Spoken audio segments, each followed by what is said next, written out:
rescue operations and rescue workers are still racing against the time to try to locate people who are trapped under the debris of a collapsed building. Our reporter there is Lwando Nomoyi, who's been watching developments for us and joins us now live. And of course, as we mentioned a little earlier on, Lwando, this is the kind of story that sometimes even by the minute the situation changes. So perhaps let's just begin there.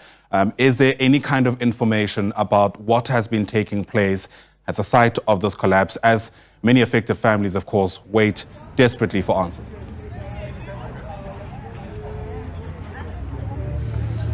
Well, thank you very much, Ayanda. Well, nothing has changed thus far. The search and rescue mission still continues. Rescue workers are on site. We understand that over 200 of them are actually on site trying to rescue those that are pinned down underneath this debris. But we do also understand that we've taken it to the people now. We're speaking to some of the affected family members that we have here. We understand that we are topping close to 50 hours of this operation here. Heavy machinery is on site. The cranes, the drilling, all of that is currently taking place. However, we will show you those visuals once they've cleared some of the concrete slabs and the scaffolds currently on the side of the building that they will be now trying to get people, because we understand that the head of disaster management in the Western Cape, Colin Dynas, has confirmed earlier this morning that is the side that they will be focusing on, since there are signs of life there.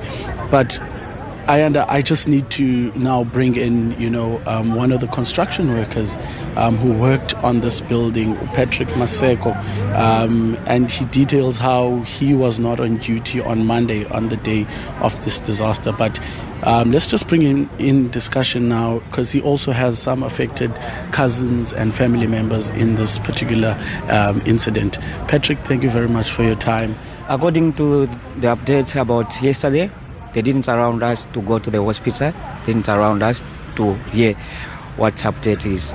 But this morning we got an update about that our families from Malawi find 6 guys. 3 guys is passed away.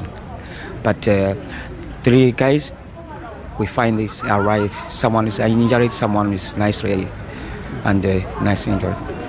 Patrick, let's just talk about your experience. You worked on the site before this disaster happened. Just tell us, what have you observed as someone who was on site, from the construction, from the foundation phase of this particular building? We understand that it's a multi-story building that collapsed here. What were some of your observations during its construction? According to me, I'm going to just talk according to me, the way I see this building was started underground, underneath. So they built it according to the pillar was not strong enough, because they make like a garage underneath, then they make on the ground again garage, but the pillar was not enough, was far from each other. We are supposed to make the pillars 2 close, maybe they make it to save the space for parking. But the way I can see myself, I can say the pillar was far from each other, because the building, the last one on top, they extend to be bigger again, and then the pillar cannot support. This was very, very big building, and the way I can see, we was more people even inside. Most of them, they was from Mozambique. It's almost 60 something. And then what about Rasta guys? What about plumbing? What about the people who was making electricity? What about us? I was working like a cleaner. Yeah. And just also, lastly, before I let you go, we do understand that there are investigations that have been launched now into this particular incident in terms of what might have been the cause. And I'm sure, as a person who is here, with other families, you guys really want to know answers in terms of how this incident actually occurred. This extent is very painful for us who have got families and the friends we lost. Like, according to me, I'm crying too much to my friends from Malawi, to my families. I can see even in my image the people who die. But if I hear the name, I feel too painful, too much painful. So it is too painful for me.